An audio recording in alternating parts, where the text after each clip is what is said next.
Hello, my name is Juan Lugo, and I wanted to show you just a simple way to stay in contact with your students during our stay-at-home remote education. So one thing I like to do is use questions in order to formulate a class discussion or just to check in on everybody. Like right now here I have how is everyone doing? In order to do this, all we do is come up here to create and then question.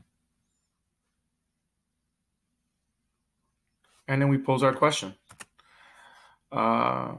Please. I come over here. I don't want a category. I want it to be ungraded. You could use it also for attendance if that's what your aim is. I'm just using it to see how my students are doing. I set the date for today. Students can reply to each other. I take that off.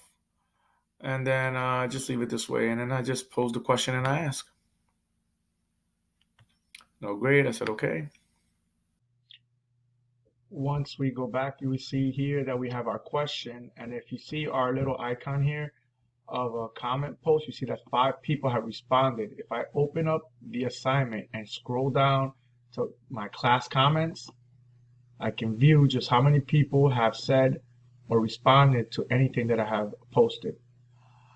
We can individually respond to students by just hovering over their name and clicking the reply to this comment. Or we could come down here, reply to the whole class in this area that says add class comment.